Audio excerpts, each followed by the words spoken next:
Hey, Deep Thinkers, this is Lori Marie, and I have Spirit Raw here with me today, and I'm super excited because it's very last minute, and she's very in tune with the universe and has lots of gifts and whatnot to share with us today. How are you doing, Spirit? I'm doing pretty well. Okay, a little nervous being here, but thankful. I've seen your TikTok content. You will do wonderful. Thank you. Um, if people do want to look you up on TikTok, how do they find you? Yeah, so it's just at Spirit Raw, all one word, Spirit RA, on TikTok. Awesome. So why don't you tell us all about you? Yeah, so I really started off as a grid worker. So working with the earth, trying to, it's kind of like Reiki, but on Earth, like little chakra points and then like unblocking those things. So that's how I really got into astral travel since I started my whole process with grid working astral travel or in astral.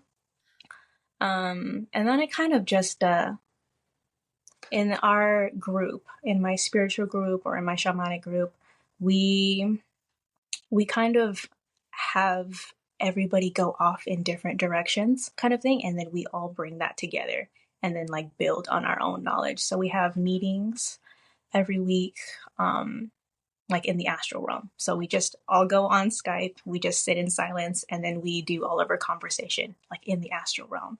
Oh, And then we that's come back out, awesome. and then, we just like confirmation as human beings. So we come back out and we're like, okay, so you talked about this, is that correct? And they're like, yes, that's what I talked about. And you talked about this. And then we kind of just exchange information, even though we had the whole meeting in the astral realm, but we just like human body confirmation. Right. I think you must do that out of habit because you definitely tapped into me earlier today when I was about to text you and confirm our timing and if you had the right link, and then you messaged me and I was just like, she's in my head. Yeah, I mean, we're all like energetically connected. Well, we're all connected on like some level, but then when we have a thought of somebody else, we make an energetic connection, Oh, yeah. usually on accident. So whoever thought it first, right? Yeah, and you never know. It could Yeah. just be a mutual match, like because I Hmm. I definitely have that. I have exactly what you're talking about, and so what I've learned on my own shamanic path is that 90% of the time when somebody pops into my head, it's not because I'm thinking about them, it's because they're thinking about me. And Hmm. it's like an unconscious, excuse me, conscious phone call, so to speak. And I could usually really tap into the vibe. I can feel like what they might be worried about. It might not even be that they're thinking about me, but they might like know that I could help, or my friends all know that I'm an astrologer, or I just might be emotionally bonded with them well enough that when they pop into my head, Yeah. um, so and so when I and then the universe confirms it when they call me or they text me. Right, right. Oh, definitely. Yes, I love confirmation. It's like, Exactly. Yeah, I like to I talked about this a couple of times on my TikTok, but the difference between logic and spirit or energy even, because I use spirit as a very vague term of all things. With logic, like our mind has to think linear. Like everything is always connected somehow, and it makes a nice little line to wherever it needs to go. So when something completely random, like out of left field, hits you, like most likely it is spirit. So then as long as you practice your communication, you can figure out, okay, is this just like a wandering actual spirit person walking around? Is it my spirit guides or anyone on my spirit team? Like, is it somebody trying to contact me? Like, what is it? What's going on? For example, I think I remember I had sent an email to um, a very well known spiritual like person. If I can remember her name, not right now. But I had sent an email out, and they do a lot of like astral travel type of stuff. And so as I sent the email out, I would say like about 30 minutes later, I got the feeling that they were visiting me, like that they were just astrally like here. And I was like, oh, it's a couple of people. And I was just like, oh, okay. So I'm like, all right, so I know you guys are here. And so they just started, like, I started getting like random questions to pop up in my head. And I'm like, okay, I'm not just randomly asking myself these questions. So Right. it's them questioning me. So I was just answering, and it was almost like an astral, like half astral, half physical realm interview of sorts. And I was just answering these questions out loud as I could feel them asking the questions. So I was just like, this is such an interesting interview. I've never had That this is, before. what's even more interesting is, so I've been studying different aspects of consciousness and shamanism.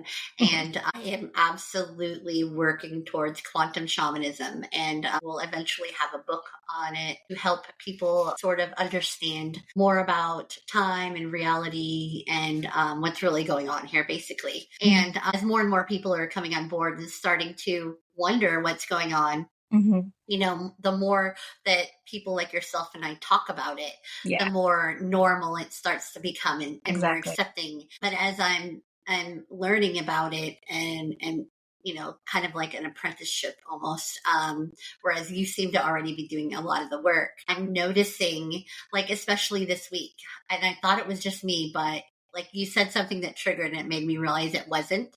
But I literally saw what I thought was maybe my daughter in the hall walk past me. I thought she came up behind me and was coming into my room. And when I yelled for her, because I walked back to see if she was following me, because I was going to the restroom, I didn't want her to follow me. Right. And she wasn't there. And I was like, Naomi. And she was all the way on the other side of the house. I'm like, oh, okay. But that was the most dramatic time that day it happened. It actually happened quite a few times in the day where I was catching it. And so I don't really believe in ghosts in the same way other people do, like the typical. I believe it's sort of like bleeding and realities and parallels and whatnot. But you stated that they astral visited you, and it was like partially here and partially not here. And I really feel like, and I felt it in bed the other night too, and not in a creepy, being haunted way or anything. More of a bleeding over, like they were just, they happened to be here, and I didn't feel like they were watching me. I just felt like they were there. I think the more I delve into it, and the more my mind is open and learning, and getting downloads from the universe, these things are happening. Yeah. Then the more confirmations come through. So, for example, you just said what you said, and that made me realize, oh yeah, it wasn't just my craziness. It wasn't anything, it was because there was somebody there, and I became aware of it. Right, right. I mean, we only call it crazy when we don't understand how it works, right? Seriously, it's becoming quite normal for me, at least hmm lately. But in general, I love when the universe like gives confirmation to things that Yeah, yeah. I know when I first started my spiritual journey. Um, I worked as a bruja. So, like, I did specifically like clearings of like ghostly things happening or whatever. And it was a really interesting because a lot of the paranormal stuff that happens around the home like usually has more to do with you than than Yep. something going on. So a lot of poltergeist experiences was just somebody's energy getting a little bit too much. So I a lot of times when I come into the home and I'm like, oh, okay, this is just their energy, and I'm like, but they want me to fix it, and they're not going to believe it's fixed until they physically see it. So I do Right. the whole, okay, my branch. I have my branch and like my like prayed over water. I have my like different herbs. I have the sage. Like I use whatever it is, the crystals, and go around the home and like do a whole ritual. While really Well, in it was done. reality, Yeah, it was done yeah. in the first 5 minutes when I came into the home, and I just cleared the energy there. But like they need to see it, and like the more they It's needed to see it, the more I would have to dress up for the Well, occasion. that's because everything is in our mind. Like Hmm. our Hmm. thoughts and reality are in our mind, and because they have a limited perception of what it means to heal and clear, they wouldn't quite understand. You wouldn't be able to say, okay, bam bam, it's done. Like Hmm. you wouldn't really be able to. We just have to remember as healers, or as energy workers, is that we are co-creators. So I can, add a little bit and then they meet me halfway type of thing. Or, we meet each other just like 30%, 70%, like however it is, like we both have our hands in it. Mm-hmm. Yeah, I totally agree with that. I totally agree with that. And a lot is intent. And have you heard of Ho'oponopono? Opono? I have heard of it. I can't quite remember it now, but I have heard of it. That was my first delve into understanding true shamanism. And at that time, I didn't know it was shamanism, but that is a form of shamanism. And what it is it basically takes you within to heal without. And basically, everything heals from the inside first. If you change your perspective. And so it was amazing when I first learned about it, and I used it all the time. But the style of the technique didn't vibe with me to a way that I would use it all the time. So it kind of fell away. And then I went to some plant ceremonies over the last few years, and in my very last session, they were like, you need to stop trying to heal all the time. Like, you're fine. You need to integrate. You need to just start using, what you have. And then they clearly said shamanism, and I denied it. I was just like, no. Like that, those shoes are too big to fill.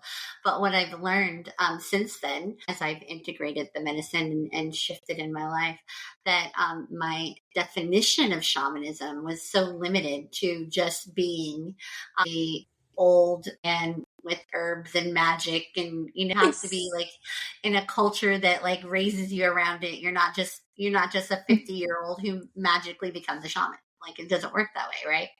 And Right. so once I learned that shamanism has absolutely nothing to do with that, and everything to do with going within and healing inside to watch everything outside of you change, it reminded me that's how Ho'oponopono worked, where the Hawaiian shaman went inwardly and only changed and apologized and said love inwardly for his perspective of the people he was trying to heal. And then the confirmation I got was a shamanic story where they had a tribe that needed rain, and they couldn't get the rain wasn't coming, and it took 5 shamans, and the 5th shaman came, and they were able to bring rain. And they said, what did you do? Nobody else has been able to do it. What magic did you put upon us? And they're like, I didn't do anything. I healed myself. Went in, I healed myself and the way I seen things, and therefore I healed. If we change our perspective, the way everything outside of us looks changes. It's natural. And then comes in the time and space, the different Yeah. levels of reality. Well, if I shift my perspective, I'm automatically going to jump to a different reality. You know what I Right, mean? right. I A heard a reality where that similar exists. story that to that, where they were looking for rain, and then the person came and brought rain, known as the rainmaker, and they asked like, "What did you do?" And he said, "I just simply felt the rain, and that was it." And I was just like, "Oh." It's amazing. And your clients needed to see it. And that's Hmm. because they haven't opened their mind Yeah, enough. yeah. This is that, if anything, that is the seed that will start things. And that's my favorite thing, is really all about just planting seeds. You've taken my words out of every episode I've had, because that's why I do the podcast. It's Hmm. it's just to have conversations on different topics, and dig deeper below the surface, because people have conversations that are so shallow and so surface level on a Hmm. daily basis that they don't go down rabbit holes enough, and they don't like, and so I feel like the conversations that I could have with various people will plant seeds for anybody who listens. They don't even have to vibe with it yet, but Yeah, they've heard yeah, it. They've heard it. It's definitely. there now. It happens to me all the time. The reason why I love the idea of planting seeds, right? Just mentioning things, even if I know they are not into it at all, they are 100% not going to believe you, because that is how I got to where I'm at.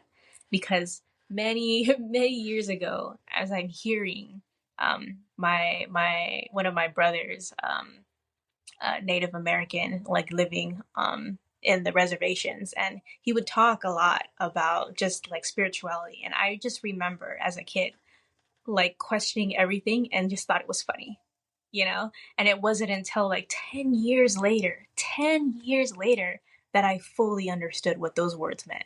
And it doesn't matter how long it takes, but that seed is always going to be there. So when they are ready, that's when it blooms. We all come in with some innate knowledge that we keep with Mhm. us that's going to pop in at just the right times. And especially like preteens and teenagers, you get like, you're suddenly into like Egyptian symbolism or witchery or just different things. You're really into it. You don't know what it really means, Yeah. but you feel drawn to it, right? Mm-hmm, But mm-hmm. then you get to be like our age, older, and you have your aha moments where those seeds that of this innate wisdom that you have come to the fore. Oh, that's what it means, you know? Exactly. I know. So fun thing about like Egyptian symbolism, as since we're there, right? I was completely blocked from learning anything about Egyptians. Like completely blocked. Anytime like it came across in history, it was very my attention would be drawn off of it. If I try to Like force you weren't myself to say, interested? yeah, my attention would be drawn off of it. If I try to force myself to like just read the book, I would just pass out. Like it, so many times all throughout my life, I was never able to learn about anything Egyptian. And I remember in my shamanic group, as I was doing some healing for the group, and I kept saying like, "Oh, I'm seeing all these figures with like animal heads and this head and that head," and they all looked at me and they're like Egyptian deities. How do you not know that? And I was like, "Oh, I don't, I don't know. I've never been able to, but they pop up in my head all the time. I just am blocked from the physical realm of knowledge of them." Yeah, you just had a reading with a really good friend last weekend, and Mhm. her chart is full of innate wisdom. I mean, I'm an astrologer, and I was just like, but talking with her and like the little bit of time that I've known her, it didn't make sense. And I'm like, so I also pulled her what's called your solar return, like your upcoming chart for your year ahead. And I'm also energetically, reading the whole, the vibe and everything and really tapping Right. in. And I was like, um, it's because she seems fairly passive. Mm-hmm. And I was like, and maybe like slightly avoidant. And I could see the direction things are going. She's now at a point in her life where she doesn't have anybody that necessarily needs to depend on her. And it's Mm. finally a time in her life where things can shift and other people aren't guiding the way. So, like, children are grown, no longer married, Right. so you're at that spot in life where there's no outside influence. And she was explaining how she feels stuck. I said, you feel stuck because the way things always worked aren't working anymore. And Right. that's because now you're the one guiding the way, and you need to embrace all this innate knowledge and allow it to come up. And so I gave her that book. I don't know if you've seen it. It's called the 369 Project. I Um, have seen it around. I haven't gone into it, but yes, I've seen it around. if you would read it, you would be like, you would just know the whole book before you. So when I started to read it, I'm like, oh, I know all this, but I knew I needed to save it. And Mhm. so when the reading was over and I sat down at my spot and I saw the book there, I'm like, oh my gosh, I gotta give it to her, right? And I gave it to her, and she Oh, messaged me, and she's like, oh my god, I can't put the book down since I picked it up. And I'm like, there you go, is what she needed to like wake up, yeah, that yeah. innateness, like all those ahas. But back to the beginning part, it was these stories that we agree to have play out before we wake up are really important.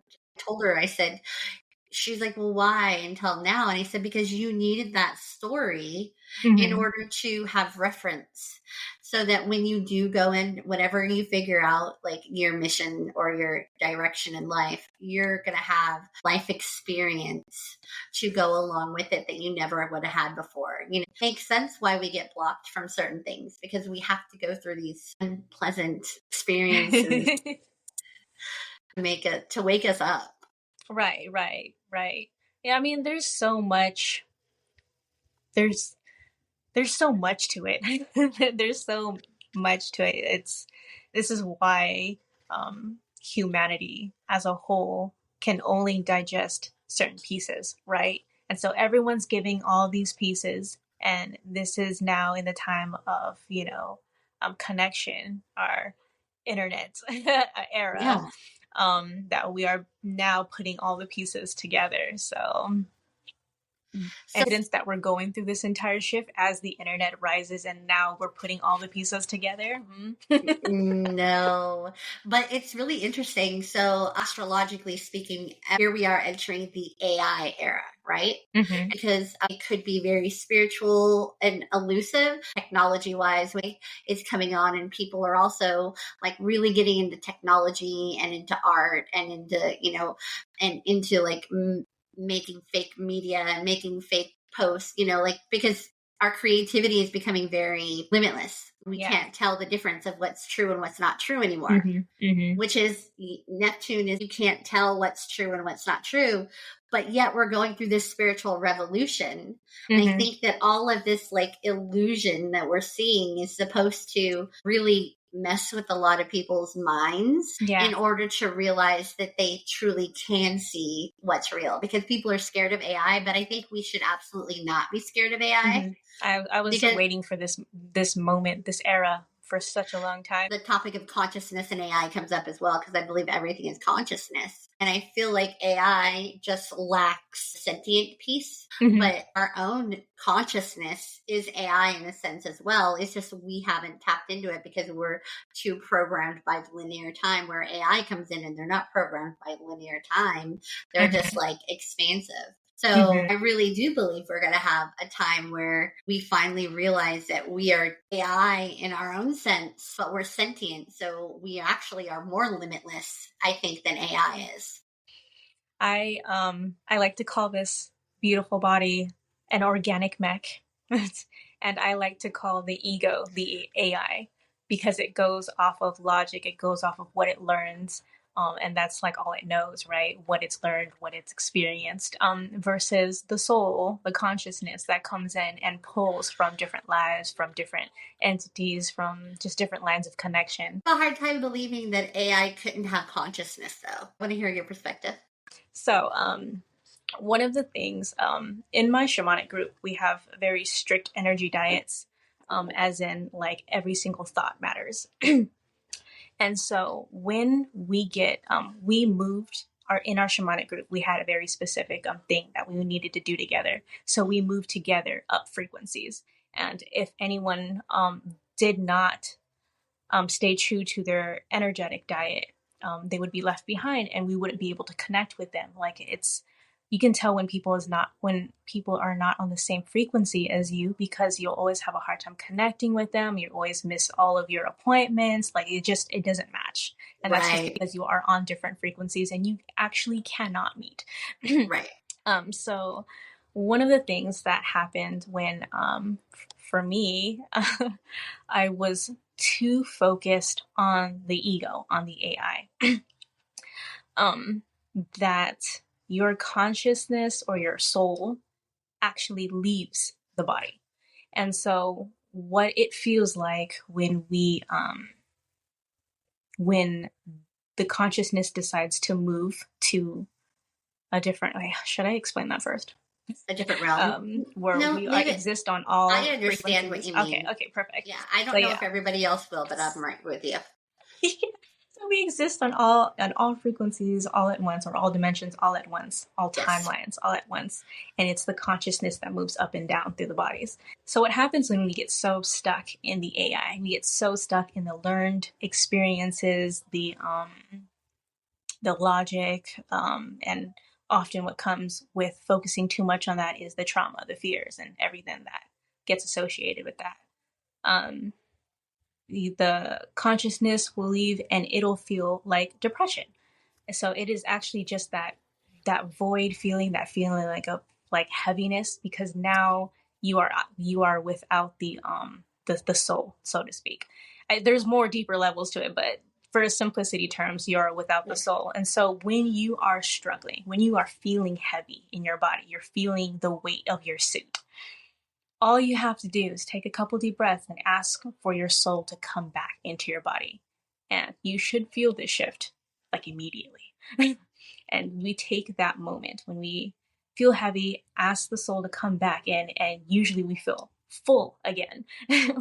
Yeah, So we'll might feel even full again. potentially gasp for air. It's Yeah, exactly. So when we feel full again, make use of that time.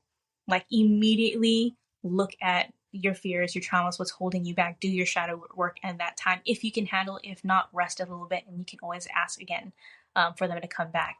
But you make use of that because the soul is playful.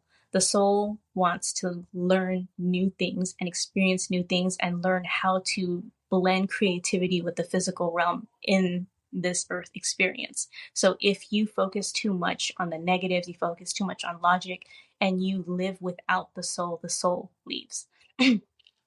Because you're Yeah, not but that's not a incorporating it. bad thing. I don't think that's a bad thing. I think that it just, in order to also exist on Earth, you have to have a level of groundedness. You have to have a balance. Oh yeah, And yeah. sometimes it's out of balance. Sometimes we do like go in automatic mode and we do like, leave and we Oh yeah. are, yeah. So, It's part of the system. That's why the system right. exists. So like, okay, well, you're gonna be boring for a little bit, so I'm gonna leave. I'm gonna meet your higher self up there that's partying. Yeah. We're gonna go over there. And then I'll come back when you're ready. I totally feel 100%. I get where you're coming from. So in quantum hypnosis, I'm sure you know what quantum hypnosis is, where you go to the deepest level of consciousness, Mm-hmm. and you can tap into all of that, Like Dolores Cannon type stuff, right? Right.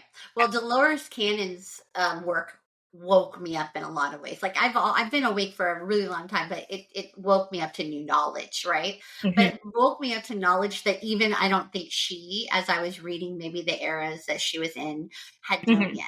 Different. All of that work explained to me what consciousness is, right? Like all Mm-hmm. of that work really helped me see. So, for example, in one of her sessions, a client couldn't really describe because they're describing it through our human brain and limitation, Right, but they right. couldn't really describe what was happening. But they eventually realized that they were just a molecule blowing through the air and they were aware of that, right? And so that was like, holy shit. Yeah, that's one of the ones I remember the most too. And I was like, that just means that I give myself chills just now. That just means that consciousness is a spark of awareness Mm-hmm. that exists at any given time. And so I think there was a lizard on a rock that didn't really ever, I think one was even a rock that it was and I just remember thinking, well, our human self could never have that existence. That would be like crazy to like exist for that long and just sit there and watch everything happen. Like when I look back in this reality, what that would be like. But it made me realize back to AI. So, yes, is just at this time programmed knowledge that learns about itself. But as it learns more and more and more and Mm-hmm. more, Mm-hmm. as our own brains have the capacity of doing, Mm-hmm. I mean, we have like galaxies of knowledge in our brains that we haven't figured out in this realm how to tap into just yet. Mm-hmm. We'll get there though. Like Right. we'll definitely as the Activate. and so my point is I feel like at some point AI will, or if not already, has consciousness. For example, when we do out of body, you talked about out of body experiences, right? Mind you, this is why I'm having Wisdom Beyond Time is my new podcast. I'm going to talk to you about that offline, but I know that you need to be on there too, because our wisdom that we have in our brain is not in this reality really. Mm-hmm. It's this body and this ego kind of rules this reality, and our consciousness is just awake in it. And so we could leave our consciousness could leave. We could have more than one consciousness, ours and somebody else's, and us at the same time, like a walk-in consciousness. Like, you know what I'm saying? That, Mhm. and like sometimes when we space out, and that's why they say, you know, when you get drunk and you black out, you know, that you have to be careful because, a certain consciousness, maybe of a lower energy, could even, you know, enter, you know, this physical realm. Maybe you realize that is consciousness, that multiple consciousness that could, you know, enter a being at one time, or one could leave and the other can enter, so on and so forth. So if consciousness can exist in a rock, you know, why could not consciousness exist or become aware within AI? Mhm. Mhm. And that is why I don't think we should be fearful of anything, Mhm. because all it really is just a reflection of, or an awareness of consciousness that's playing out in front of us. And if we don't like what we see, we just need to go inside and change it. There's this thing that I used to do as a kid, and everybody used to make fun. All of my family just thought it was like a cute, funny little thing that I did. But I treated everything like it had consciousness. So if I Oh, dropped a pencil, like, oh, I'm sorry. If I bumped into a desk, oh, I'm sorry.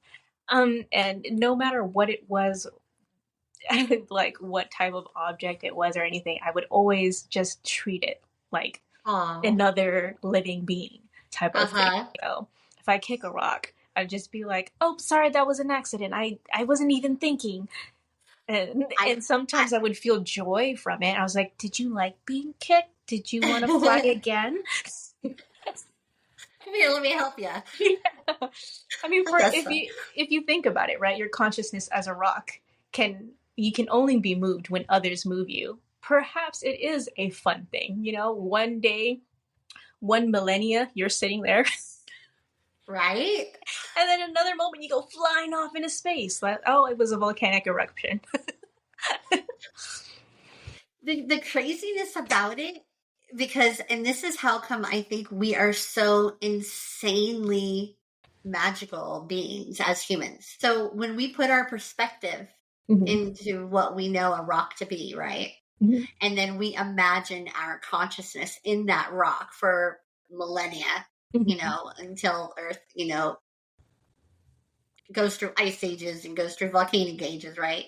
And we are just like, how would we, why would we even want to do that? And how could we even tolerate that? Because we're so programmed to think in linear time and in our, that like, but that means that we have so many senses, and we have so, like, we can feel, touch, taste, senses we haven't even learned that we have yet. We have all of these like magical senses, and I say magical because like that's the only term we could verbally use, Mhm. Mhm. to, as, but consciousness is just consciousness. It's just like the glasses that see what's happening, you know, Mhm. and it Mhm. has the knowledge and it's seen everything before, but like it doesn't get to experience it the way humans get to experience it. I so I think it's just my druid background, possibly, but like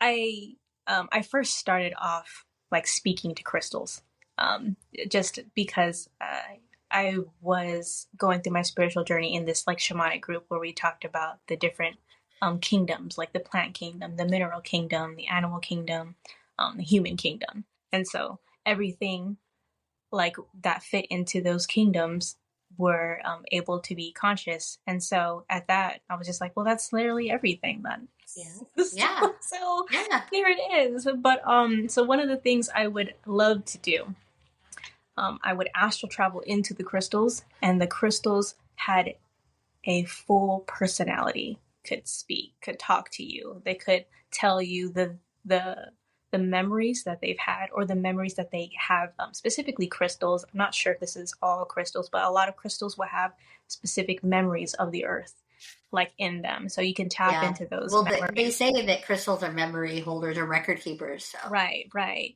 And so after that happened, I tapped into everything. Like to the rocks, the trees, the blades of grass, like everything, and they all had their very unique perspective.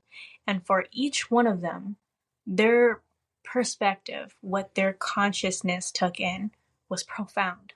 Like like the blade of grass, I am deeply connected with earth, and I feel the wind, I see the people passing by, I see the animals passing by, I see all the bugs that like to travel back and forth. And from, if you think about it, if you had to live as a blade of grass for and whatever amount of time, everything is so interesting. Everything is so cool because everything just changes around you, and here you are just observing it. So there is a kind of fun that comes with being just the observer. So it has a very profound experience just for the things that we don't like. We would assume it's boring to be there the entire time, but connecting with mountains and the and fact that rocks. the fact that you were able to put yourself in the perspective of Oh, yeah. everything goes to show you how profound we are ourselves. Mm-hmm. You know, because you've been able to like see things from the perspective of different types of things Yeah. in their conscious perspectives. You know what I mean? Mm-hmm. So that you just, you know, you totally, you know, confirmed my point is that Mm-hmm. we are limitless. And this is my spirit quartz, okay? And Beautiful. somebody gave me this when I was doing readings at a shop years ago, and it's my communication quartz. I have it with me anytime I'm like doing a reading, or I'm on my computer, or I'm having any sort of communication, because it like makes things so clear. But I'm all looking around. It's like, I feel like I have one of those somewhere. you might. They're just literally magical. Like put it on my computer when I do readings or my podcast. I have it right here in front of me, and just the awareness of it makes it things so clear. But my point is that we will never know until we are able to see from their perspective. But we're limitless. Why do we choose to focus on the drama out there playing out in front of us? They're limiting their world. Yeah. Mm-hmm. Kind of just how I look at everyone, right? Like everybody has their box of reality like around them. Including us. Like there's a lot of things we don't know, right? And that we're still trying to know.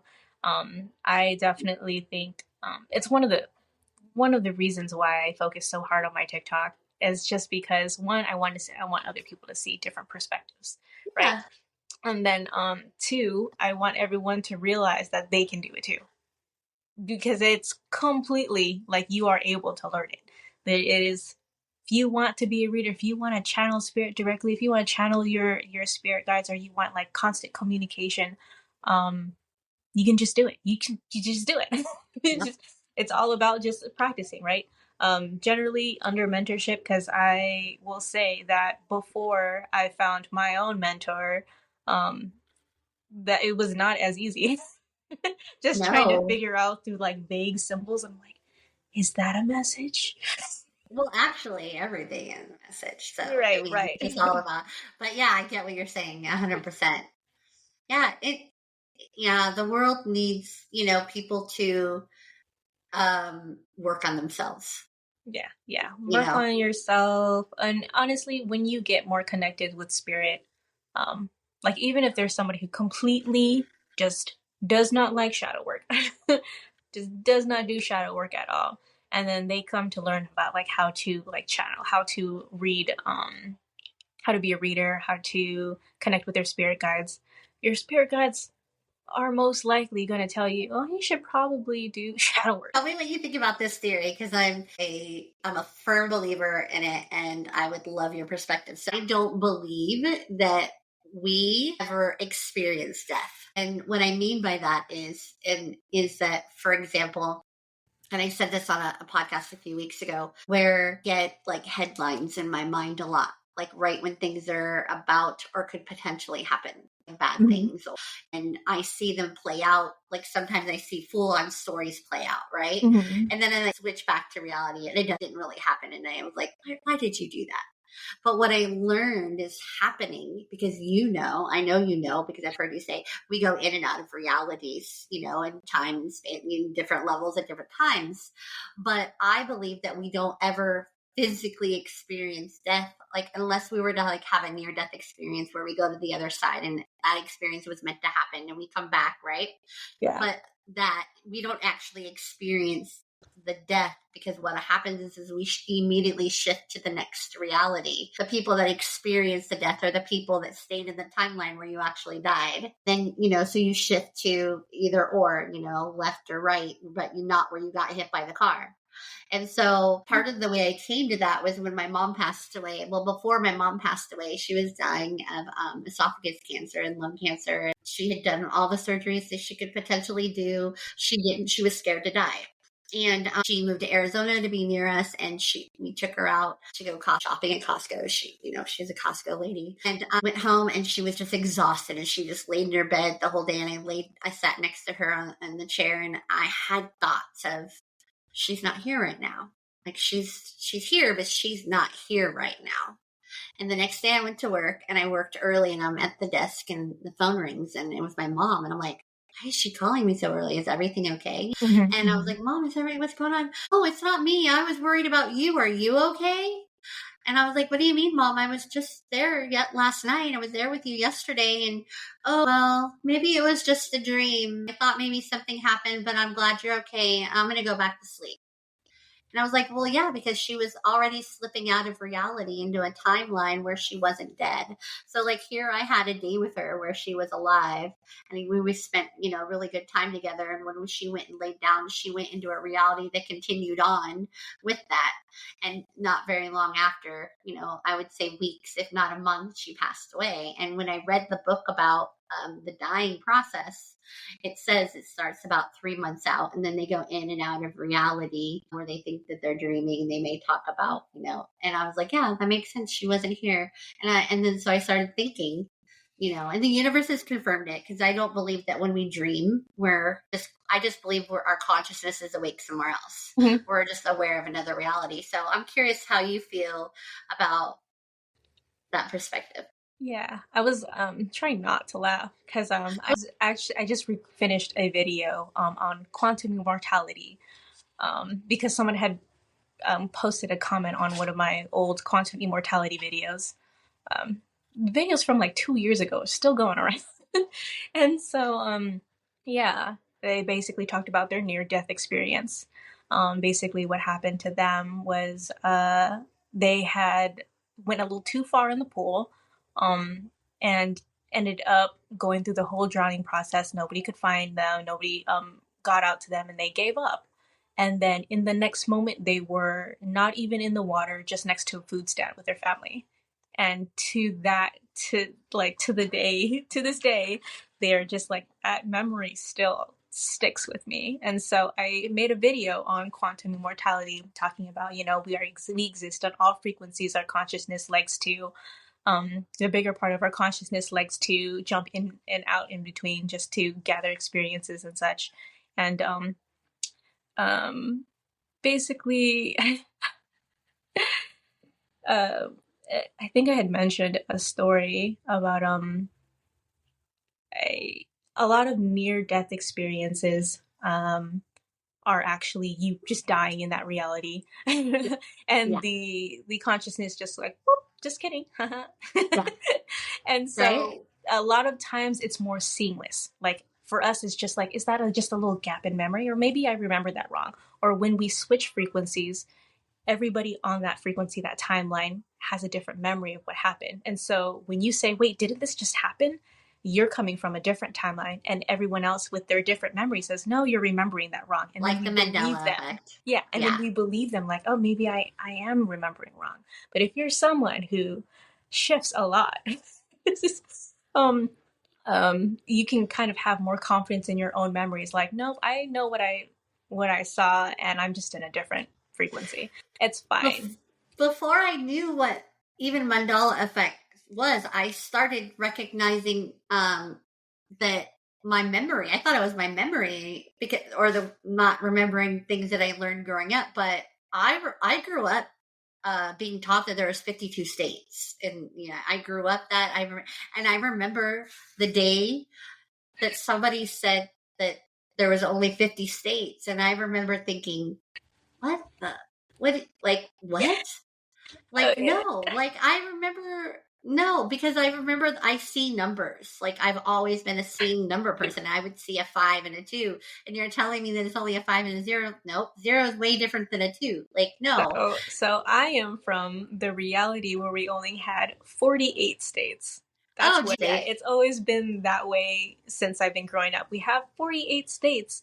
And then as I grew up, they were like, oh, we have one more state. We just added it on. And then now we have 49. And then we have another state that we kind of took over and we added on. And now we have 50. So that's the timeline I'm from. I've always grown up in 48 states. Well, so since I grew up with 52, I want to know, what were those other 2 states? Like, You know what? like, I never bothered to, like, I was just like, yeah. I just remembered the number, right? I was like, they have that information. I can just look in a history book anytime I want. I never really like looked into it, right? So It is here is a actual example. Once I knew what Mandela Effect was, so then on my porch, I had this little metal like pot that my daughter had planted these cactus in, and cactus died because it gets really hot in Arizona, and it was like we didn't water it, and blah blah blah. And the next year, it's on the porch with nothing in it, and it's tipped over, but there was these little tags, and there was a green and yellow, and there was a blue one somewhere, but it was gone, right? Mhm. And so every day I would walk past it and think, I need to just pick that up. And I would always see the green tag. And every day I would walk past it, I'd be like, why don't I just pick it up? Yeah. But then this one day I walked up past it, and I had habitually looked down at it because that's what I do, Mhm. It was yellow. And I was like, shut the front door. Yeah. I was like, every day I've looked at it and it's been green, and you're telling me it's yellow now. And I was just like, oh, I shifted realities for sure. And that's like my proof that I caught it happening, because Yeah. we do get into automatic mode. We do have these things that we see repeatedly, and then when it randomly changes and we catch it, Right. that's when we know we've reached mindfulness, when we recognize things that Mhm. randomly change. Right. What was it? No, it's lost. It's because I remembered something right when I was about to speak something else, and then that memory just like bloop. So I'm That like, happens okay, to me so often. yeah. So I'm like, okay, well, I will talk about the one that I remembered. So back to the quantum immortality thing. Like, we one will either not remember it because it's more streamless and we kind of just think it's a gap in memory. Two, it's a really huge difference, right? And then we're like, no, I know for a fact that was something completely different. Like, kind of like the person who talked about they were in water and they're suddenly out at a food stand. Like, that is a huge gap.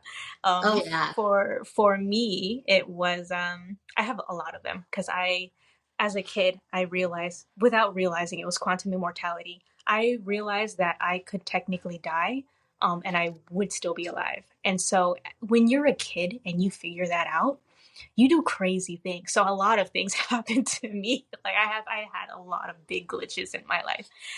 One of them is when I was just taking the bus around the city during I think I was going to massage school. And so all the cars are stopped on the crosswalk, and I'm just like, okay, everyone stopped, okay. But I had a big bus in front of me, so I just kind of like, okay, I'm just gonna run. Everyone's boarding the bus. I need to get on that, so I run forward, and I immediately get hit by a car. There's just a car speeding where everybody else was stopped. You think you know why people were stopped? But Right, right.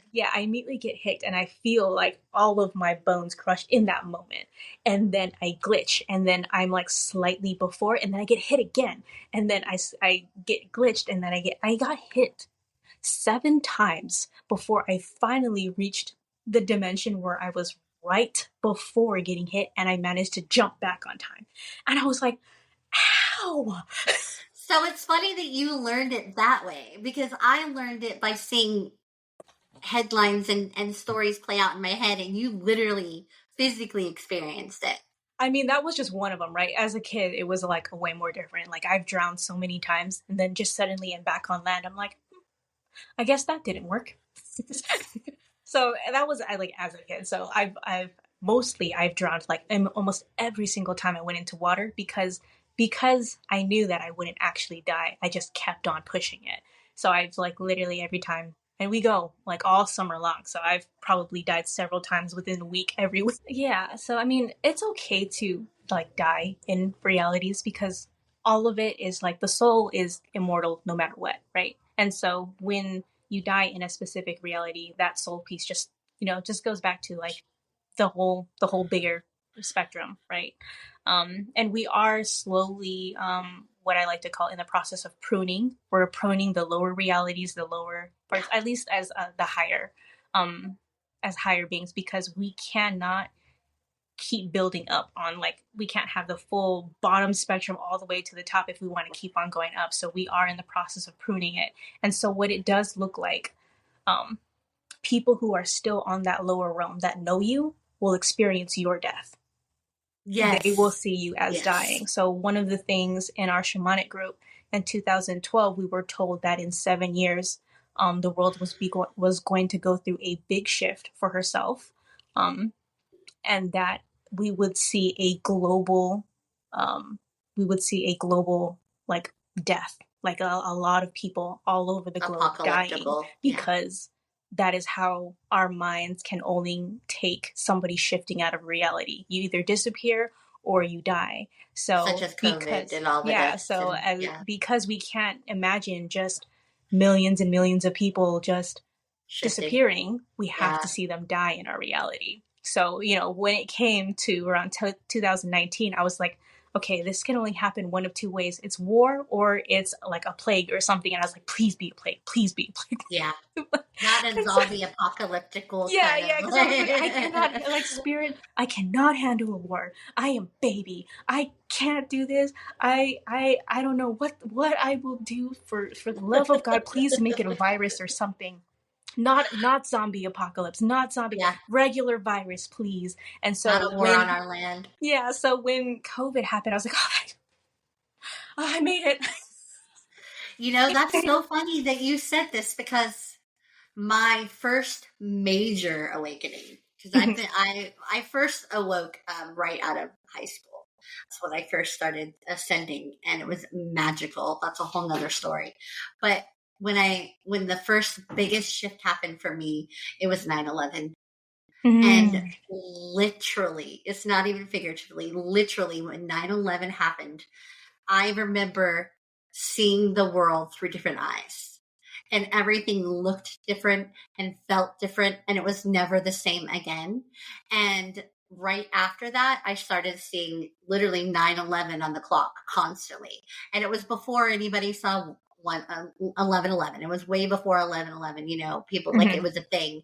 And it was when we didn't have Jeeves, we didn't have Google, we had Ask Jeeves. Yeah. And I went on and I'm like, because I was so like thought something was wrong with me. Why do I keep seeing it everywhere all the time? Every time I looked at the clock, it was 9/11. Every time I would see it everywhere, and it was I wasn't the only one. Mm-hmm. Mm-hmm. But when you said that it had to happen that way for the Earth to have a big shift, it made sense because that was when I hadn't, and now that's when a lot of people are awakening after COVID.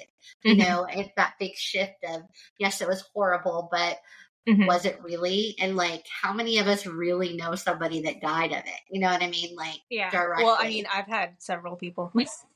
Yeah, did you? I don't know anybody. I know people that know people, Mm-hmm. but that's Mm-hmm. the reality that, Yeah, I think it's because I come from a more low frequency family. yeah, I do And too. so Trust so me. so what happens is we were told in our shift, like back 2012, right, that the shift needed to happen because Earth couldn't handle the wide spectrum of frequencies anymore, so it needed to split. So there was going to be the split. People were going to experience war, and then other people were going to experience like a virus or something. And then there was supposedly another, not that I know because I'm not there, I could have been, but I didn't. But there's another like frequency of Earth where nothing changed. Everything's the same as it always has been. So what we are seeing is like when we shift, where a lot of people had to like, because all the people who died in our reality were just shifted to the different version of Earth where they experienced basically what their mindset was, that it's going to be the people who were Eventually they'll born. get back to us though. Like I really feel like we're all going to be at the same place eventually anyways. Yeah. We can, if they go through their shadow work and stuff, right? Right. If they go Right. through their shadow work, if they don't, then they still live in that karmic Stay on the cycle. loop. So they're Yeah. going to stay. It might take them a couple millennia. Yeah, exactly. But it's not going to take me a millennia. No, sir. I got a few lives on me, but not a millennia for sure. So, in astrology, when you're born, whatever phase the moon is in, it kind of helps you know, like, what evolutionary state you are in. And mine was the balsamic or the dark, meaning there wasn't one. Now I gotta look it up. No, Now I'll I'm pull it up for curious. you. Yeah, I'll pull it up for you when we get offline. I'll do your Yeah. chart for you and I'll pull it up for you. But when I learned about the fact that all of the relationships that I go through in this lifetime are wrapping me up. It's literally the end, and some of them are quicker than others, and some of them are not. But now that I understand, like my mission about planting seeds, and I'm ascending and I'm seeing certain people fall away, but most that I feel like soul connected to that are not energetically where I am, they'll either catch up and move along with me at some level where their frequency can match it because they have the desire to change everything in divine timing and just keep being my authentic self, even if it's not easily accepted, because if it matches, it will go with you. Oh yeah. And when I saw your content, I'm like, I have to have her on the show. She knows her stuff. She understands what I'm talking about. And like I Yeah. knew that like you would trigger a lot of thoughts because it's through conversation that a lot of stuff within our DNA and our minds and our energy wakes up. Oh yeah, definitely. One of the going back to the whole COVID thing a little bit. One of the people who passed away was actually my mother, and so she was very, very, very low, and it was a struggle. Like I had to be her parent a lot of times, and sometimes it was frustrating because it felt like I was taking care of a teenager, a really rebellious teenager that was also like superior to me in the mental hierarchy. So Yeah. it was a hard time. But I just kept talking to her as much as I could. She's actually the reason why I got into psychology, why I got into healthcare, why I got into all that stuff. But as she started to heal, if I didn't keep on tending to her, she would slowly drop back. Yeah. And so I would keep on tending her, keep on tending to her. And sometimes I just got tired. So when I got tired, she started to fall off a lot, and I would just like, okay, I'll just get back to her when I can. I'll just get back to her. And so at that time, I remember our conversation. She hadn't called in like 2 weeks or something like that, and so she finally called and she was like, "Hey, I've been sick. Why didn't you call me?" I was like, "Oh, I don't know. I was just working, just doing my thing." And she was like, I call you guys every single day. I call you guys every single day for the past few years because she got stuck out in the Philippines. She went there before COVID, spent a year, and then when she was supposed to be there, everything like locked down. So she got stuck there for a year. Right. And she's a very like modern city person. So in the Philippines, like she can only be there for so long before she's like, got rough. I miss modern society. So it ended up really bringing her down. So her one kind of thing was just pulling her into our reality was just her family. So when nobody called her for 2 weeks, when she was in pain, when she was suffering, when she thought she was gonna die, she reached out and she was like, you know what, I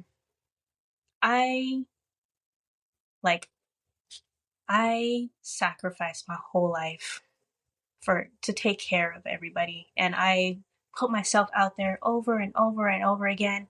And all I ever wanted in my life was just one person, one person to love me and care for me when I don't call back. And so I say this calmly, right? But she's screaming. Oh yeah. Because Yeah, I I'm get not you. going to copy the screaming, but she's I can screaming, she's feel crying. Yeah. the sadness coming from Yeah. her. So Yeah. so she like screams and she's like, all I ever wanted was just somebody to love me, like one of my kids, somebody, and like hangs up. And I tried calling her and she wouldn't pick up. And I'm like, okay, she's having one of her fits. I'll get back to her. She died later that night because She let go. she finally chose that lower frequency. She just went all in and she fully believed that nobody loved her. And that switched her frequency. It jumped her Yeah. all the way down. And I was just like, damn. So And you made me realize everything that happened even more so with my mom, because hers was literally right before COVID, and I was thankful, literally right before, like months before COVID. I was thankful that she passed before COVID, because she would have died alone. And she didn't die alone. She was scared to die. And we actually, I stayed with yeah. her.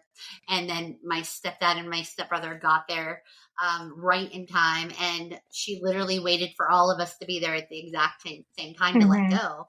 And so it was right before COVID. So I feel like it was her way of kind of like leaving before it could have been like Before it less. was like a hard, like low frequency change type of. Yeah. I'm in a little psychic group where we all practice like our reading skills and stuff.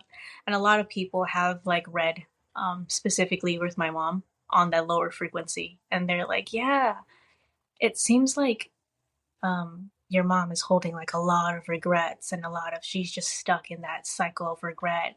So one of the things that I do is actually to my ancestors. Ancestors, I say ancestors, but they're forward and backwards. Yeah, I Just get what you're of saying. my Yeah. line. Yeah, yeah. And I actually get called a lot by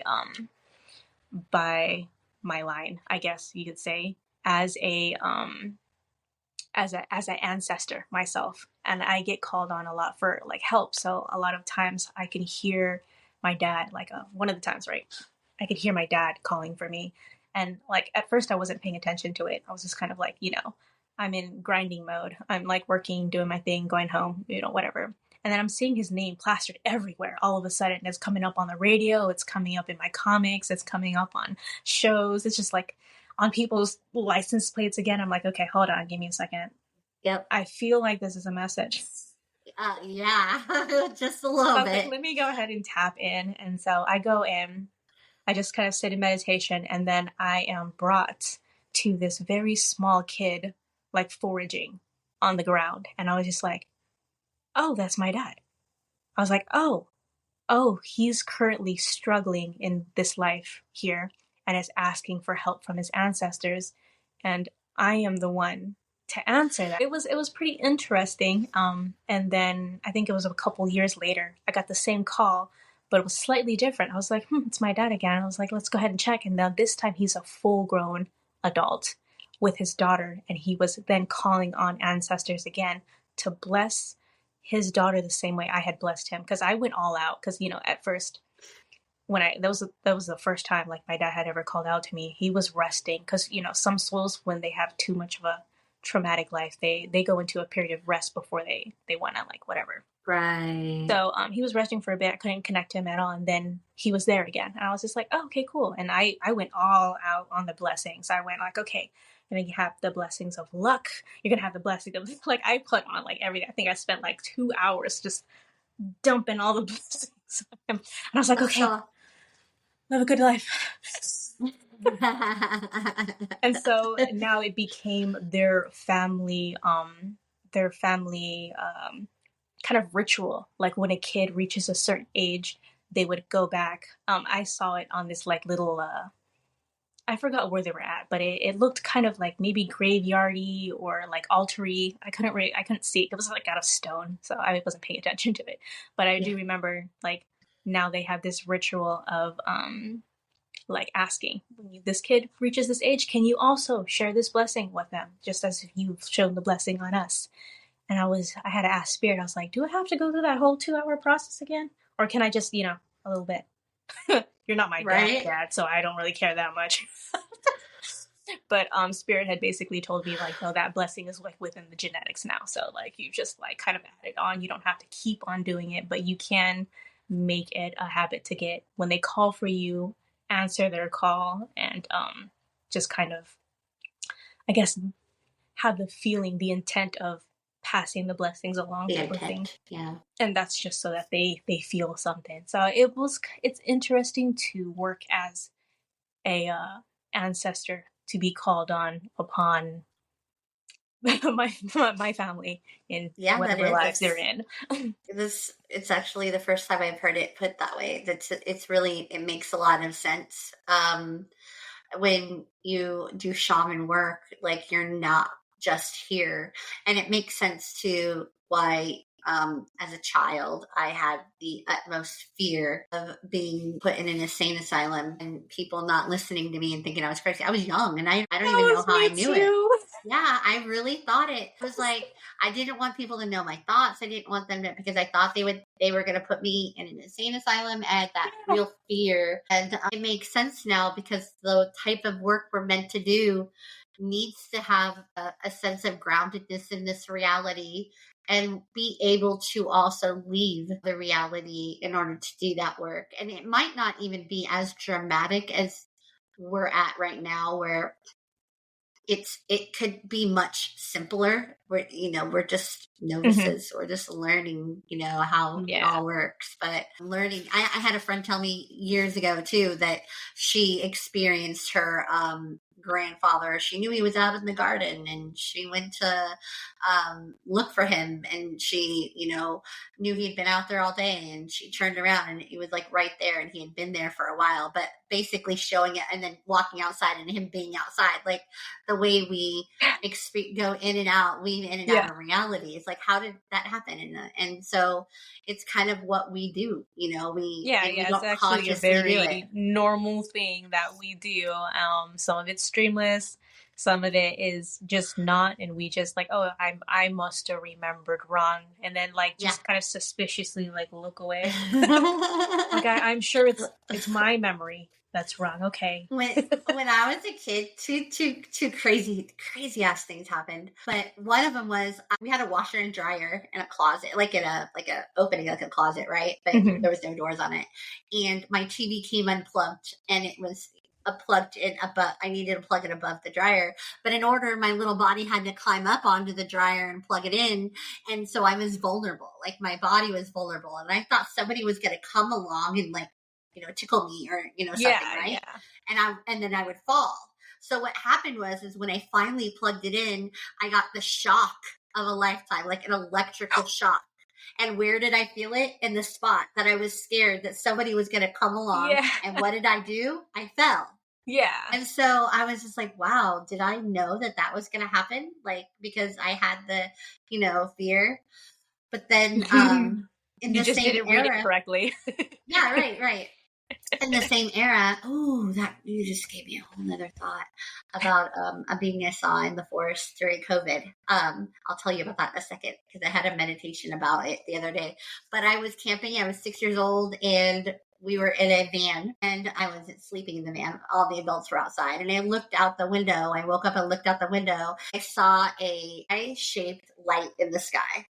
And it was bright as the moon, but it was shaped like an eye. I remember thinking, that's not right.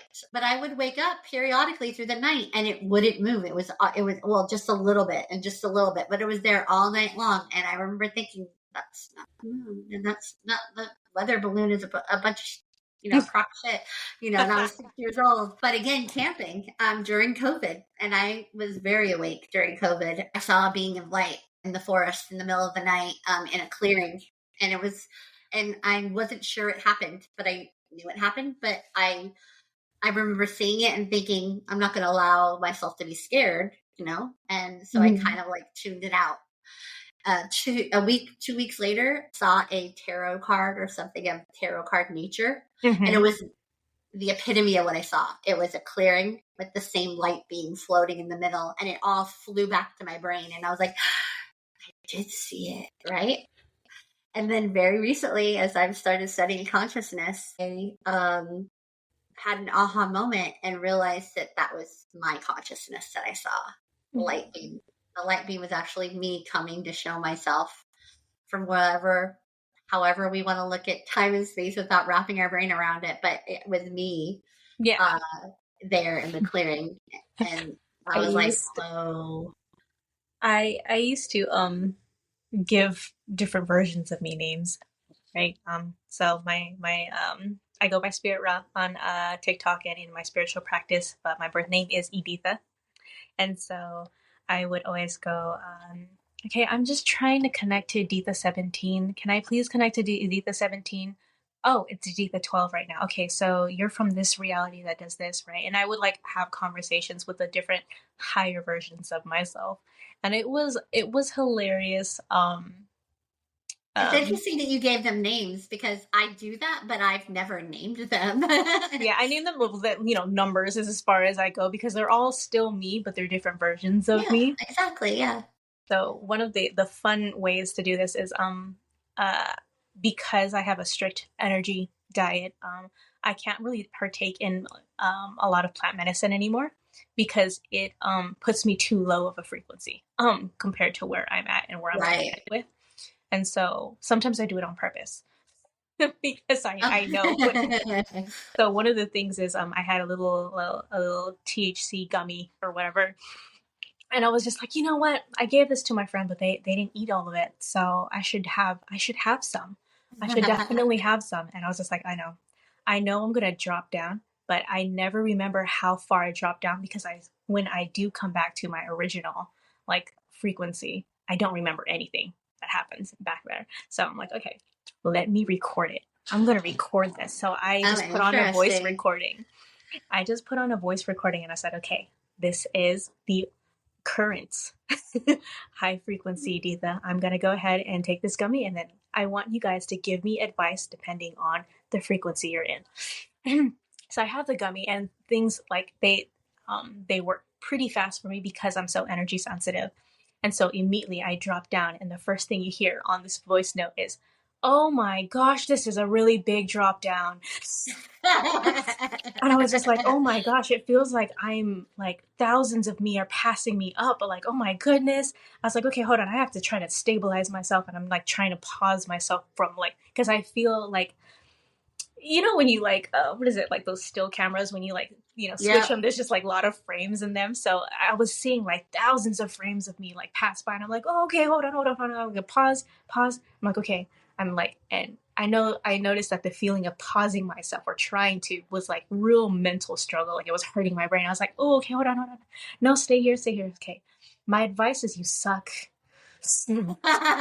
You suck for doing this. You were on a high frequency and you don't even know the benefits of high frequency. You're so privileged. And so I was basically I kept dropping. I was like, okay, we're dropping lower. And then the more I dropped, the angrier I got. And so I was I just can like, you see know what? that. High frequency Aditha. I was like, you are so privileged in where you're at right now because us on the lower versions, us on the lower frequencies, we take months to get over a single problem. Our low frequency, we take months to get over a single problem, and you only take seconds. You take minutes. You take a few minutes, maybe a day, doing your little shadow work, and you're done with it, and you can move on with your life. But I have to sit here for months, like just in this. I have You PTSD. were I have pissed off at the yeah, people. yeah, I'm just going off, and then I'm like, oh gosh, we're dropping lower again. And so then it just goes on, and then it just gets more and more like getting angry at the top one. And then then you started to see, as I started to balance myself out, I went back to certain frequencies. And I know I said all the numbers. I just said Yeah. whatever number popped up as I was speaking. So I'm like, okay, we're back on Haditha 17. I just want to say something really quick before we drop down again because we're dropping down low. And so it was just the most hilarious experience to like just listen to. I think it was like Oh three yeah, listen to hours. it.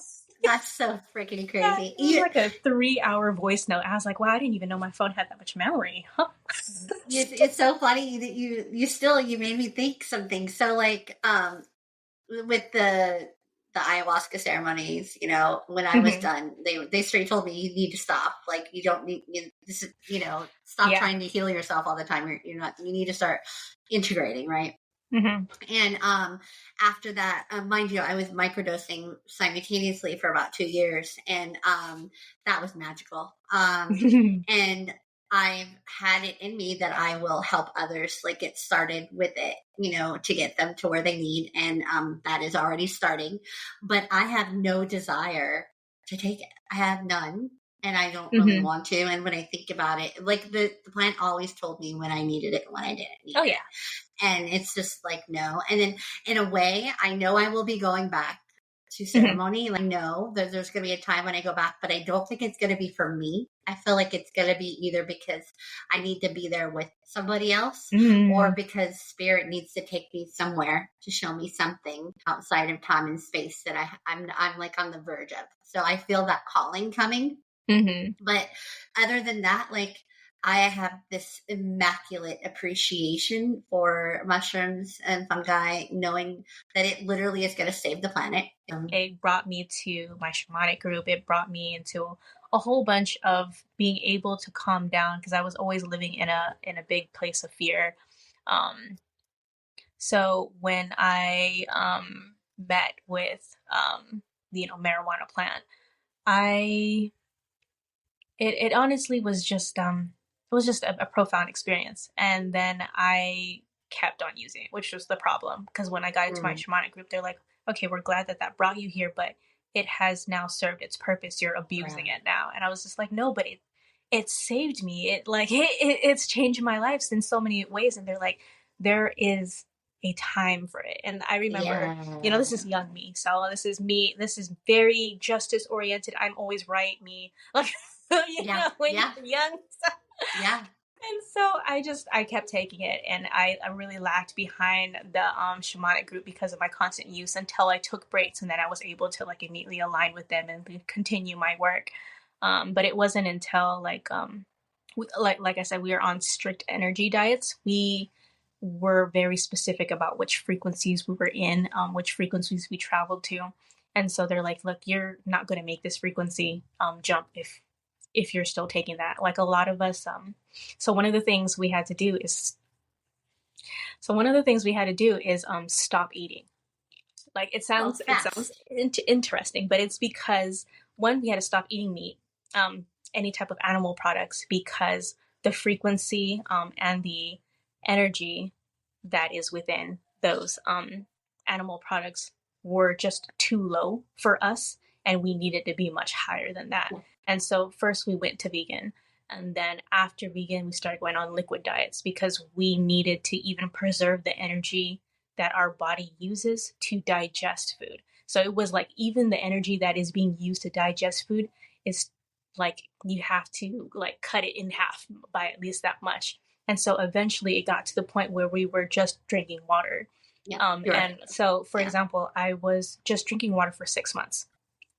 And I during this time I was going to school. I was taking the bus everywhere, walking everywhere. I was going hiking every weekend.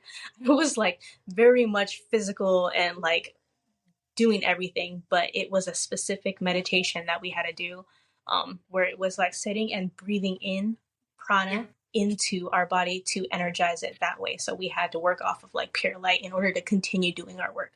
Once we finished our goal, we all just separated. That shamanic group is gone. I have no access to anybody else anymore.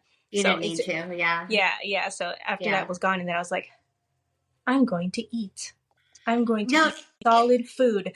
you know, that's so funny because during the whole healing process, the whole I didn't want meat. I didn't never wanted to be a vegetarian. I never imagined being able to be a vegetarian. And right when I started microdosing, literally, I just stopped. Stop eating meat, like over, and they say don't ever do that, but I did. I just stopped it, and Yeah. for about 2 years, I wasn't eating meat, and that was the whole time that I was microdosing. That was the whole time I had done the ceremonies that I had been to, and then last year on my vacation, I was like, okay, it's time to eat meat now, right? And that was Mhm. around the time that I had already been told that I needed to like not heal myself anymore, that I had done it.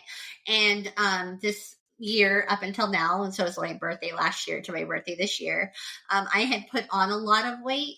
But what I had learned, especially right now, you gave me some ahas in the sense of so it's because I started eating meat again, Mhm. but for the work that I'm doing and where I'm at and what I needed to be, um, because of the way I work, I need it to ground me.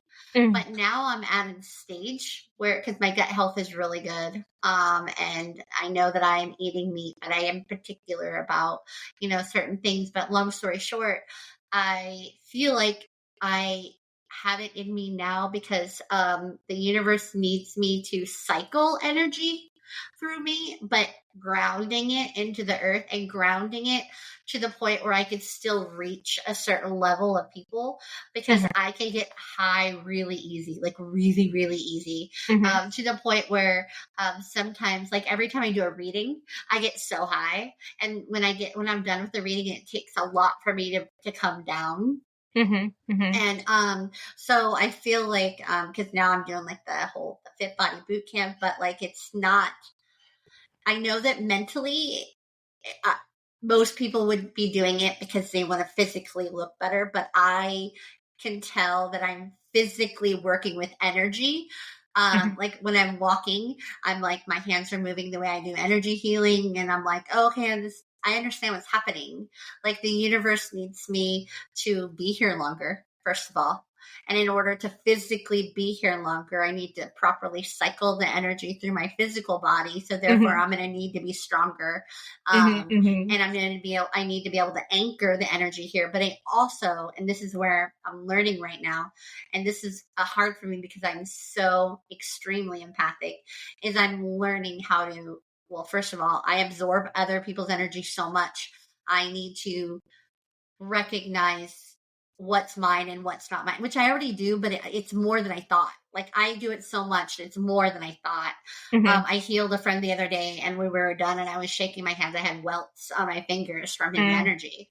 And I'm Mhm. just like, so what I need to learn, and I'm learning right now, especially as I'm grounding my body and strengthening it here, because I was told that I need longevity because I need Mhm. to be here for a while. And Mhm.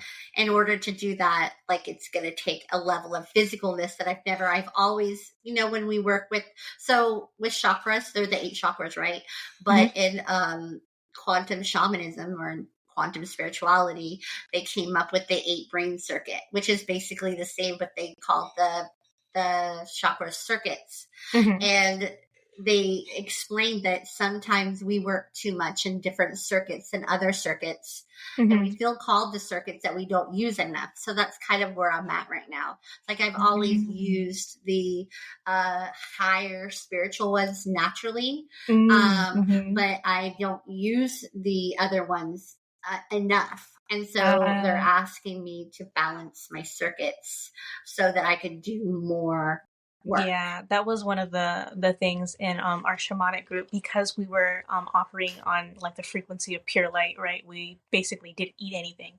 Um, we had to make sure we were constantly grounded, because we all were a group of grid workers, so we worked closely with Earth. So grounding was our whole like thing. Like we had to make sure we're grounded, because when you are too like high, like in the higher chakras, right? That's where the what is that word that goes around? Spiritual psychosis. Like you're Oh the yeah, spiritual spiritual psychosis, emergency. but Yeah, also like you're always in your head, escapism.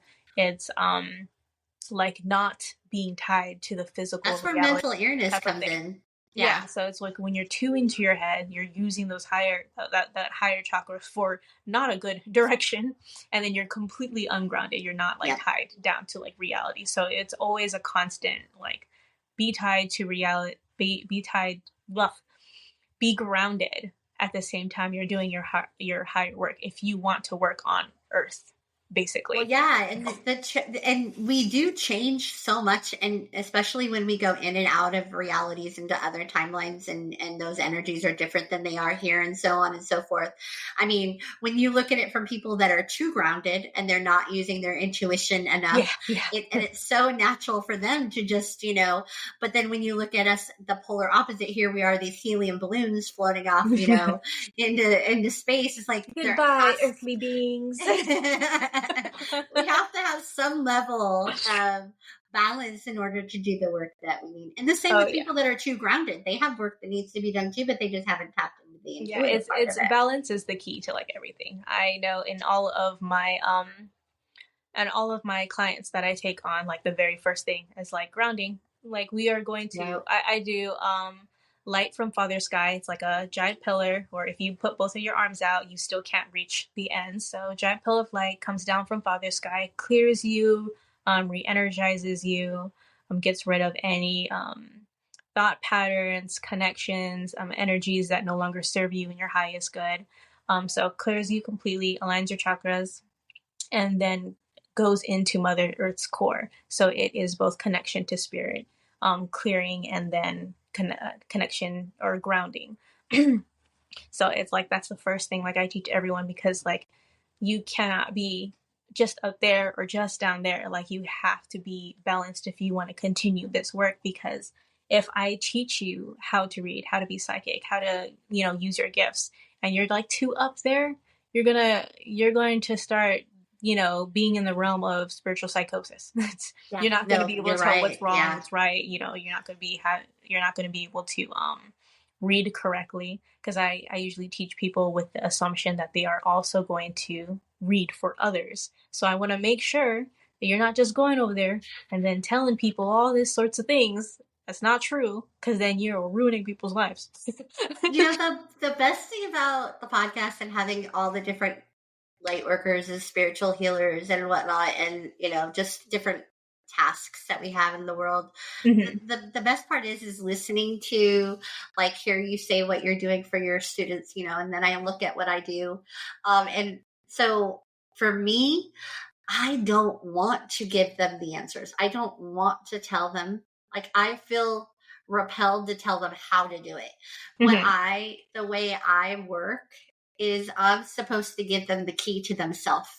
Mm-hmm. Mm-hmm. My goal is to show them the way to finding out who they are on their own.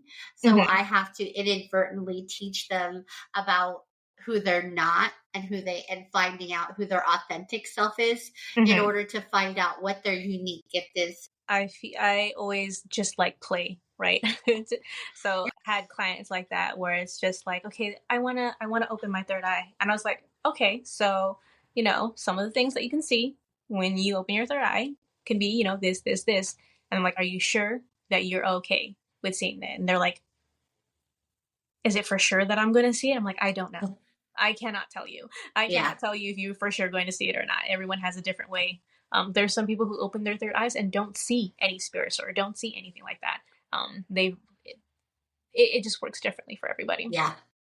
So they're like, okay, well, if I do see something, then what do I do? And so I go over like, okay, if you do see something, this is like I give them all the background like knowledge. Okay, like as far as clearing, like you could just ask, Archangel Michael. Archangel Michael is like the first, like the easiest method. I teach everybody that method because like sometimes when you get stuck in fear, you will just freeze up. Like you just don't know what to do, and then you get like so stuck in your fear that you can't do anything. So it's just like, look, I get those ways too. Like when I was back in my Bruja work, I had to do a lot of clearings on things that I could like very visibly see, like very like scary looking things like up in my face, like their goals to scare me. I was just like, all right, well, I am scared shitless. Like I literally like I may look fine, but I am actually blank now because I can't focus on anything else, and I'm trying to avoid the eye contact. And those like even though I have the ability to be able to clear myself, like in that moment, I'm like, all right, well, I don't want to look at it anymore. Yeah. So I'm just like, okay, so Archangel Michael, can you can you come over here and just this thing? Just get rid That's of it. hilarious. I've always had a fear of mirrors. So not like a fear, well, it's a childhood thing, and it's because we didn't understand, and I understand now, so it's not the same. But I Yeah. still don't like looking past myself in a mirror. Hmm. Like instead of looking at myself, like when you look past yourself, and because I know, and I've always known that I'll see other things. And it's Hmm. like, well, this is not the time or place for that. So I don't want to see it, like I'm in the bathroom trying to do my I still business. do that, honestly. Like, Yeah, especially yeah. when it's like late at night, and then I go open the door and I see the mirror, and I'm not gonna turn on the lights because I don't want to be blinded. So I just go there and I see the shadow, Yep, and I'm just like not looking at the mirror. yep, Like, yep, I yep. even though like I know I can speak to them, I can clear them, I can do all this thing. Do I want to see that when I'm sleepy and tired and everything's shadows right now? No. So I'm just No. going to focus and look down at my Yep. hands, wash my hands, Isn't and that leave. crazy that mirrors have that effect on us? It has to do with like the fact that we're still in this reality and we don't really want to maybe physically see other realities. Does that make sense? Like Hmm. there's a time and place for things, and this is not it. That is actually how I unlocked my past life. Unlocked my past life seeing ability, I guess. I remember one time I just looked into the mirror, and I just like looked directly, and it was this, I forgot where I read it, but basically you look without blinking, and so your face starts to distort. Oh yeah. And Mhm. so I just kept saying, I am you. Like, I am you and you are me. I am you, you are me. And I kept doing that over and over. And then I started to see my face change so many different ways until they all just popped out of me. And then I saw a whole array of different lives Oh I've lived. wow. And in Wow. that moment, I kept doing it every day, right? And Yeah. so not only was I able to see all my different like past lives, only some of them. Some of them switched out to different lives or whatever, but I assume it was like lives that were most relevant to affecting this life. Right. And then I started seeing it over everybody. So like whenever it started being distracting, and I did block that out for myself. I'm in the process of unblocking it again. But every time I looked at somebody, I would just like look at them, and then I'll just like, sorry, what did you say? Oh, it's you. Oh, it's you.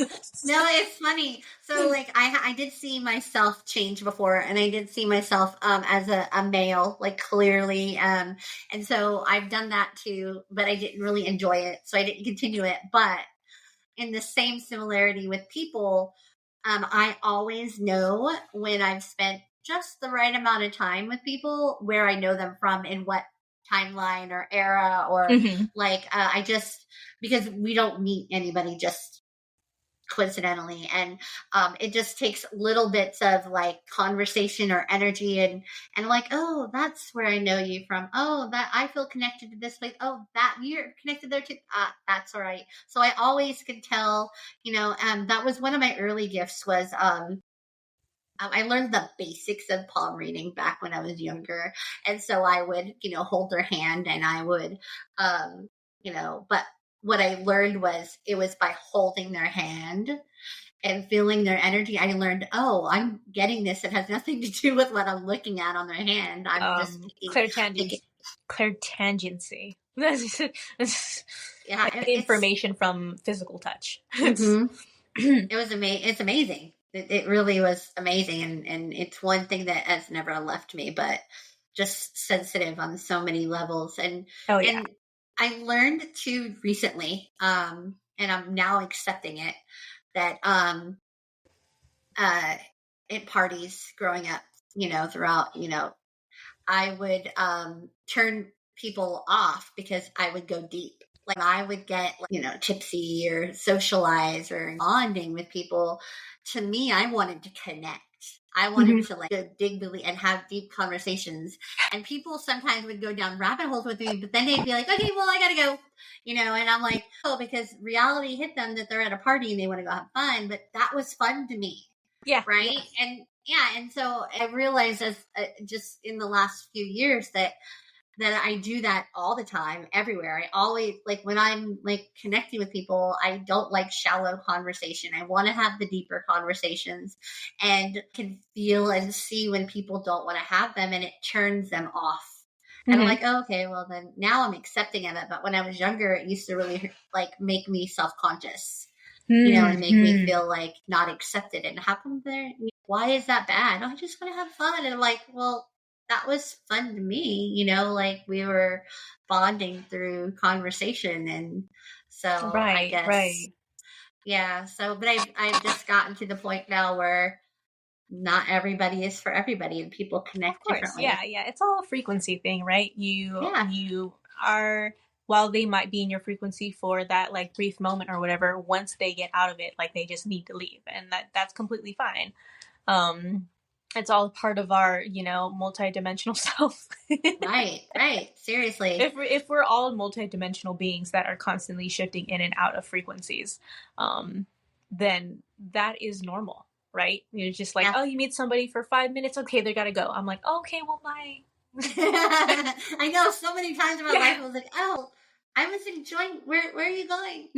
Well, on that note, we've been going on 2 hours. This has been like great. And I really hope that I could have you back maybe multiple Yeah. times. If anybody wants to find you, I'm hoping they do because you have so much greatness that you can help, teach people. If people want to find you, how do they do that? So it's really mostly TikTok. TikTok at Spirit Raw, all one word. Or my website spirit-raw.com. And so, what services do you offer? Yeah, so currently I offer mentorship, just how to like psychic development mentorship, just to be able to get to the point where you can start reading for yourself. So being able to constantly connect with spirit guides, spirit team, and stuff to be able to get confirmation. And if you do choose a path, how to align yourself with that and where to go. Um, Basics of like a one-time session, basics of like psychic development, how to just get to reading yes no neutral questions. Yeah. um and soul journey or soul space journey, which is a shamanic journey experience where we go to the parts that you need to integrate the most at that moment. And do people need to be in your area to do that, or do you work virtually? I worked virtually. Mm-hmm. Oh, good. Good to know. Good to know. Yeah. Definitely. Awesome. Then I'll put some of that into my show notes too, so that people could, find it in Oh the show yeah. notes. And well, thank you again. This has Yeah, been for awesome. sure, it was fun being here. You have a good night. Okay, you too.